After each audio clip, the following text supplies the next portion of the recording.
E aí, pessoal, tudo bem com vocês? Eu espero que vocês estejam maravilhosamente bem.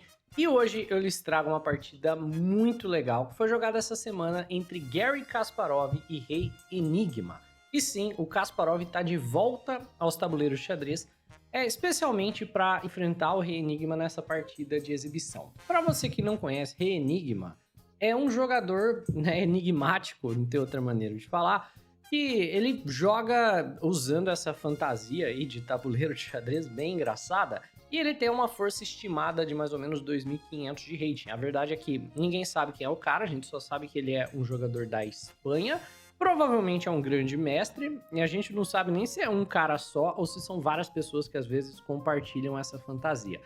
Pode ser uma persona também, uma coisa bem interessante, mas vamos dar uma olhada porque ele joga umas linhas bem curiosas e tá jogando contra a lenda, né? O Kasparov. Então, bora ver como a partida rola. Nós temos E4 por parte do Kasparov, C5 a defesa siciliana por parte do Enigma, cavalo em F3 preparando talvez um D4 no futuro e cavalo em C6, a siciliana antiga, né? E bispo em B5 por parte do Kasparov, definindo que tipo de partida nós teremos, que é a variante Rossolimo. Esse ataque por parte das brancas normalmente vem com o objetivo explícito de capturar o cavalo, dobrando peões do jogador de pretas, e depois que as pretas tiverem os peões dobrados e as brancas não tiverem mais o par de bispos, as brancas vão montar uma estrutura de peões normalmente em casas claras, já que a gente não tem esse bispo que ficaria ruim caso a gente jogasse lances como C4, B3, F3 e assim em diante. Só que nessa posição, o Enigma já nos surpreende com um lance que é pouquíssimo jogado. Ele joga peão em E5,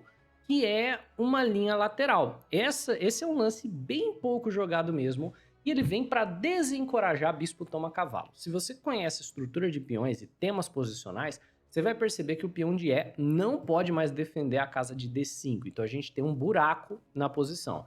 Nós já temos uma casa fraca, mas a ideia das pretas é: se em qualquer momento você tomar o cavalo, você conserta o meu problema posicional, porque eu vou tomar com o peão de D, que vai ficar de olho na casa de D5, e ao mesmo tempo eu tô pegando bastante espaço e dificultando a sua ruptura central D4, que provavelmente é um lance que você desejava fazer. Para você que é mais iniciante, tá se perguntando, pô, não pendurou um peão aqui? Não, né? Assim como na Rui Lopes, se você tomar o cavalo e capturar o peão, vai ter exatamente a mesma refutação da Rui Lopes, dama na casa de D4, pressionando o cavalo, pressionando o peão, e a vantagem material do jogador de brancas vai durar pouquíssimo tempo. Por consequência, o Kasparov simplesmente faz o roque, o Rei Enigma joga mais um lance curioso, mas por incrível que pareça é o melhor lance, bispo na casa de D6, e aqui ele tá ativando o bispo, né, de maneira bem forte, parece que ele tá na frente do peão, mas a ideia é que uma hora ou outra o Kasparov, para não perder tempo, vai ter que tomar o cavalo, então o peão sai do meio do caminho do bispo do adversário, e o peão fica super protegido. Então, o Kasparov vai simplesmente jogar para romper o centro, C3, preparando o D4, vem um A6 por parte do Enigma, questionando o bispo do Kasparov, e nessa posição a gente tem uma pergunta a fazer. Você quer de fato tomar o cavalo, ou você prefere que essa vinda do bispo tenha sido uma perda de tempo, mas você mantém o par de bispos com o bispo em A4? O Kasparov decide tomar o cavalo de uma vez e jogar peão na casa de D4 depois, com a justificativa de que ele possui agora uma vantagem de desenvolvimento, já que ele já desenvolveu uma peça e já tirou o rei do centro. Então, vem peão em D4, querendo abrir toda a posição, abrir o centro do tabuleiro, e essa já é uma posição crítica e super delicada. Por quê? O jogador de pretas precisa, de alguma maneira, tirar o rei daqui do centro do tabuleiro, e ele precisa lidar com essa ruptura central do jogador de brancas muito bem. Então eu te pergunto, você que está assistindo, você tomaria aqui com o peão de C ou com o peão de E? E tem diferença, né? Óbvio que tem, se eu tô fazendo a pergunta, mas por quê? Qual que é a diferença e qual que seria a escolha correta? Pausa aí, tenta encontrar por conta própria as ideias e eu vou te mostrar agora qual que seria a escolha correta. Antes da gente seguir aqui na análise da partida, eu tenho um recadinho rápido para dar para você que está querendo investir em ativos digitais, mas que por qualquer razão ainda não começou. O canal está com uma parceria com o MB, que para quem não sabe é a maior plataforma de investimento em ativos digitais da América Latina. É uma plataforma completamente segura para você colocar o seu dinheiro. Ela tem mais de 4 milhões de clientes e é totalmente transparente. Aqui no Brasil ela está em conformidade com o Banco Central, com a Ambima, com a CMV, então você pode ficar tranquilo que é seguro. Para quem resolver criar uma conta e investir pelo menos R$ 50, demora menos de 5 minutos para você criar uma conta e você pode fazer isso apontando seu celular para o QR Code que está aparecendo aí na tela ou indo para o link do comentário fixado. O MB ainda vai te dar R$ 25 de crédito após 7 dias do investimento para você utilizar como achar melhor. Então, muito obrigado aí ao MB por apoiar o canal e agora a gente volta ao xadrez. A escolha correta para o jogador de pretas seria tomar com o peão de E, que não foi jogado. Mas por quê? Porque ao tomar com o peão de E, após a retomada, a gente tem tensão entre o peão de C e o peão de D. E dessa maneira, após bispo em G4, ameaçando ganhar um peão aqui, né? Bispo toma cavalo, ou você toma de dama. Na verdade, assim, ameaça ganhar um peão independente, né? Se você tomar de dama ou se você tomar de peão, porque tem a ideia de bispo tomar H2, com a dama pressionando D4. Mas enfim, como existe pressão em cima do peão, você é forçado a tomar aqui e o jogador de pretas mantém um par de bispos e a posição tá bem tranquila e tudo igual. Agora, da maneira que foi jogado, né, D4 e peão de C toma, parece tão mais natural, vou desdobrar os meus peões, não tem tensão entre o peão de D e um peão aqui em C. Na verdade, o jogador de brancas está ameaçando capturar e ganhar um peão na casa de E5 direto, então vem bispo em G4 por parte do Enigma, e nessa posição as brancas podem forçar a vitória do par de bispos. Quando você joga D toma E5, você força a captura de bispo toma cavalo. Você não pode aqui de preta jogar bispo toma peão, né? Isso aqui seria horrendo porque o cavalo só está cravado enquanto a dama estiver em D1. Aqui dama toma dama, seguido por cavalo toma bispo, simplesmente ganha uma peça. Então, o que acontece na partida é bispo em G4, peão toma e o rei Enigma captura o cavalo ao invés de perder uma peça de cara. Bispo toma F3, dama toma de volta, bispo toma E5 e no final das contas, nós temos uma posição pouco balanceada. O Kasparov tá com o rei seguro e o Enigma ainda não fez o roque e vai perder alguns tempos no futuro, com ideias, por exemplo, de torre na casa de D1, com tempo na dama. O bispo não tá defendido aqui, então ele vai perder tempo. Então o Enigma já se complicou na abertura, ele mesmo escolheu uma linha lateral, provavelmente esperando que o Kasparov não soubesse a teoria, mas o Kasparov, mesmo sem conhecer a teoria, ou talvez conheça, né, vai saber, joga com 100% de precisão. É o Kasparov, né? Ele criou a teoria. Vamos lá. Nessa posição, provavelmente com a ideia de cavalo em C4, o Kasparov joga cavalo em D2, que é um excelente lance, né?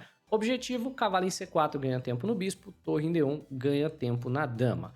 Novamente, para não perder tempo, o rei Enigma joga a dama na casa de F6, que acaba sendo uma imprecisão, mas o que ele não estava querendo é tipo cavalo em F6, seguido por cavalo em C4, ganhando tempo no bispo e torre em D1 ganhando um tempo na dama, por isso ele já tirou a dama lá, mas esse lance é ruim, porque apesar de gerar pressão no peão de B, ele enfraquece o peão de B7, então o Kasparov joga dama em B3, pressionando o peão de B7, e novamente nós temos uma situação na qual o Enigma tem que fazer um lance que não vai ajudar ele a tirar o rei do centro, não vai ajudá-lo a fazer o roque, ele joga peão na casa de B5.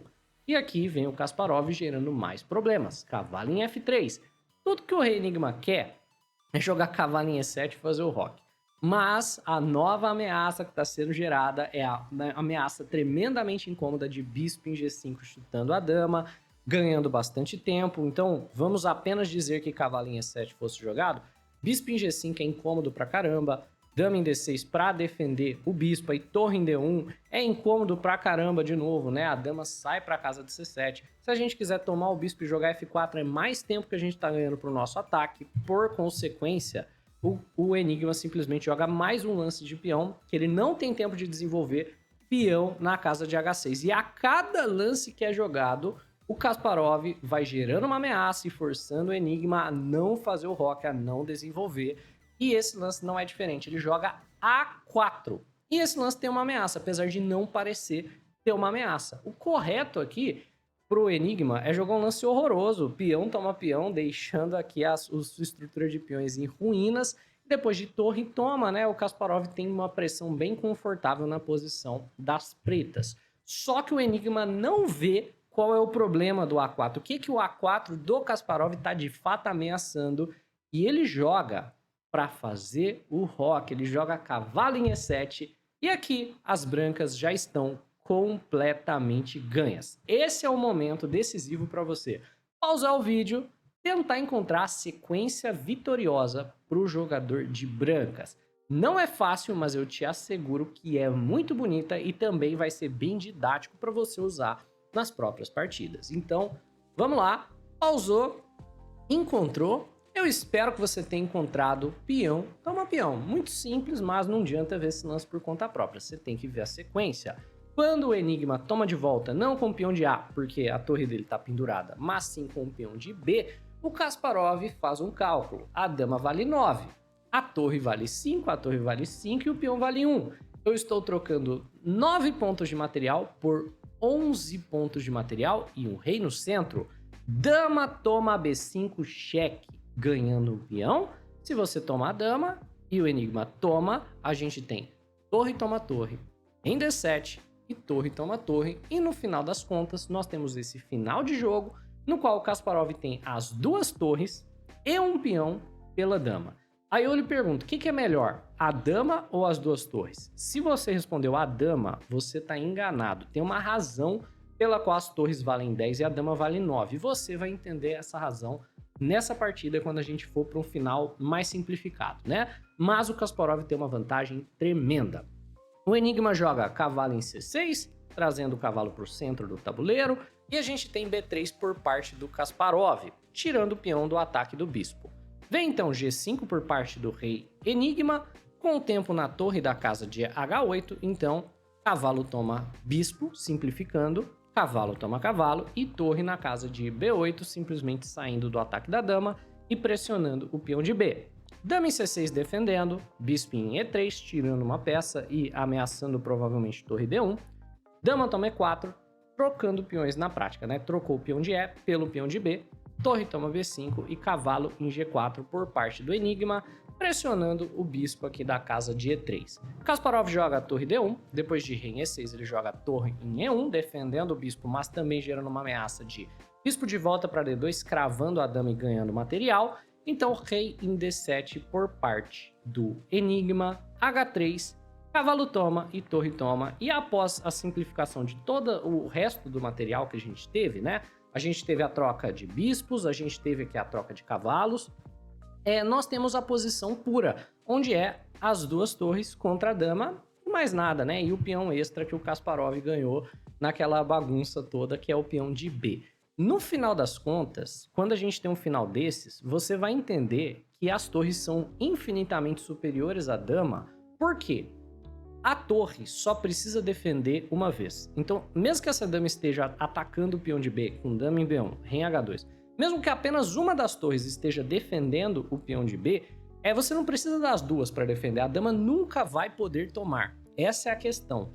E ao mesmo tempo, né, mesmo que a dama esteja defendendo algum dos peões, se as duas torres estiverem atacando, ela não vai de fato estar defendendo, vocês entendem? Porque as duas torres juntas podem atacar um peão e a dama sozinha não pode defendê-lo, e porque uma das torres somente pode defender o peão e a dama nunca pode tomá-lo, as duas torres são infinitamente mais eficientes do que a dama, e o Kasparov vai provar. Dama em F1 por parte do rei Enigma, pressionando o peão de F, somente uma das torres precisa defendê-lo. Então, torre em F5, ameaçando o peão de F7, impedindo que ele seja defendido pelo rei, porque a torre de E segue cortando o rei. E mesmo que você tivesse alguma maneira de defender esse peão de dama, a outra torre viria atacá-lo e novamente você não estaria defendendo ele de fato. Então, H5, o rei Enigma basicamente passa a vez, torre toma F7, rei C6, torre em F6 por parte do Kasparov, em C7, e aqui a gente começa as ameaças de checkmate com o mate da escadinha. Torre em E7, em D8. Aqui tem um ataque em cima da torre, então torre em G7, saindo do ataque, gerando uma ameaça de checkmate em F8, pressionando o peão de G. Rei em E8, vem então torre em B6, gerando uma ameaça de checkmate na casa de B8, Rei em F8 tocando a torre e torre em A7, gerando uma ameaça de checkmate em B8 novamente.